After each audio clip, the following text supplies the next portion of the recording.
महाराष्ट्र.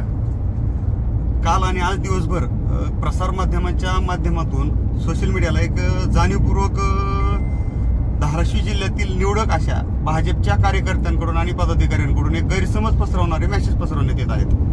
मिले सूर मेरा तुम्हारा. भाजप आमदार राणाजी सिंह पाटील आणि शिवसेना आमदार तानाजी सावंत यांची पुण्यात ग्रेट भेट अशा आशयाची पोस्ट आणि राणाजी सिंह पाटील यांचा सत्कार करत असताना शाल टाकून तानाजी सावंत साहेबांचा एक फोटो सोशल मीडियामध्ये प्रसार माध्यमाच्या माध्यमातून फिरताना दिसत आहे.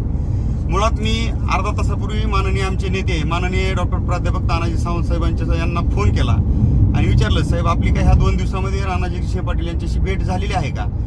तर मुळात त्यांना फोटो पण दाखवला. तर त्यांना सांगितल्याच्या नंतर त्यांनी स्पष्ट सांगितलं की हा फोटो जो आहे तो ज्यावेळेस तानाजी सावंत साहेब जिल्ह्याचे पालकमंत्री होते आणि पालकमंत्री असताना डीपीडीसीवर वाद असताना त्यावेळेस आमचे दत्ता अण्णा साळुंके आमचे जे जिल्हा प्रमुख आणि युवा सेनेचे जिल्हा प्रमुख बाळासाहेब मांगले या लोकांनी आमच्या पत्रकार परिषद घेतली होती आणि त्या पत्रकार परिषदेच्या नंतर मुंबईचा जो तानाजी सावंत साहेबांचा शासकीय बंगला होता त्या बंगल्यावर राणाजी सिंह पाटील हे त्यांना भेटायला आले होते.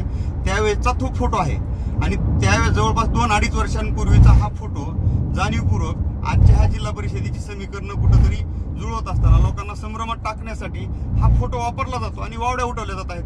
मुळात रोज उठसूट काहीतरी सोशल मीडियाच्या माध्यमातून प्रसार माध्यमांच्या माध्यमातून किंवा मीडियाच्या माध्यमातून लोकांसमोर यायचं काहीतरी बोलत बसायचं ह्या मताचा मी तरी नाही, परंतु ह्या धाराशिव जिल्ह्यातल्या जनतेला निवळ आणि निवळ येड्यात काढण्याचं काम हे राणा पाटील पुत्र मल्हार पाटील करत आहेत. मुळात मला एक गोष्ट इथं जाणीवपूर्वक परत सांगायची, मल्हार पाटील तुम्ही मल्हार खिशेझाड योजना सुरू केलेली आहे आणि मल्हार खिशेझाड योजनेचे लाभार्थी जे आहेत अशा पद्धतीने वावड्या उठवताना दिसत आहेत. परंतु तुम्हाला मल्हार पाटील तुम्हाला एक माझं कळकळीची विनंती आहे, हे जे मल्हार खिशेझाड योजनेचे लाभार्थी आहेत एक दिवस तुमचा खिसा कापल्याशिवाय राहणार नाहीत, कारण हे खिशे कापू आहेत आणि जे ह्या जिल्ह्यातले सगळे खिशे कापू लोक आहेत का ते मल्हार पाटील तुमच्या योजनेचा लाभ घेत आहेत. ही गोष्ट लक्षात घ्या आणि वेळीच तुमच्या ह्या पिलावळीला आवर घाला. मुळात माझं एकच सांगणं, ही धाराशिव जिल्ह्यातली जनता ही सुज्ञ आहे. इतक्या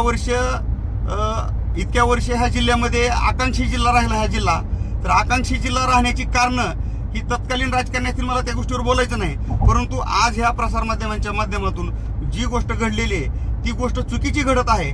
मला ही आपल्याला मीडियाच्या माध्यमातून सांगायचे आहे, बाबांनो कुठल्याही गोष्टी अफवा पसरू नका. मला थोड्या वेळापूर्वी आणखी एक कळलं की झी24 तासला एक जुना व्हिडिओ आहे आमचे नेते प्राध्यापक रवींद्र गायकवाड सरांचा की महायुतीसोबत लढलो आहोत आणि महायुतीसोबतच आम्ही राहू. तर मुळात हा सुद्धा व्हिडिओ जुनाच झी24 तासचा फिरवताना मुद्दामून जाणीवपूर्वक जुने कुठले तरी व्हिडिओ काढायचे आणि ते प्रसार माध्यमाच्या माध्यमातून फिरवायचे. हा ह्यांचा जो पायंडा सुरू आहे सध्या तो मला वाटतंय कुठंतरी जिल्ह्याच्या राजकारणाला नाही तर राज्याच्या राजकारणाला कुठंतरी संभ्रमात टाकणार आहे आणि ह्या जनतेला येड्यात काढण्याचं काम हे करत आहेत. मला हात जोडून विनंती आहे की बाबांनो अशा पद्धतीचं खालच्या पातळीचं राजकारण तुम्ही करू नका, कारण ह्या धाराशिव जिल्ह्यातली जनता जर असं केलं तर तुम्हाला आम्हाला कुठल्याच राजकारण्यांना ही जनता माफ करणार नाही. त्याच्यामुळे राजकारणाचा जो दर्जा आहे तो टिकून ठेवा, त्याची पत आणि प्रतिष्ठा तुम्ही राखून ठेवावी. धाराशिव जिल्ह्याच्या राजकारणामध्ये सध्या फक्त अफवांचं सावट पसरलेलं दिसत आहे. धाराशिव जिल्ह्याची जनता ही प्रचंड संभ्रमात टाकण्याचं काम काही लोक जाणीवपूर्वक करत आहेत. मगाची जी अफवा सांगितली त्याच्याबरोबरच एक दुसरी अफवा, एक राणादादा FC नावाचं फेसबुकला एक पेज आहे महायुती 36 आणि तिथे एक 36-43 लोकांचा असा एक फोटो आहे टाकलेला की बाबा महायुतीचा अध्यक्ष होणार अशा पद्धतीची अफवा आणि पोस्ट आहे ती. तर त्याला अफवा का म्हणतो मी, जर तुमचे 36 लोक आहेत तर 36 लोक समोर येऊन अशा 2 हात वर करा ना.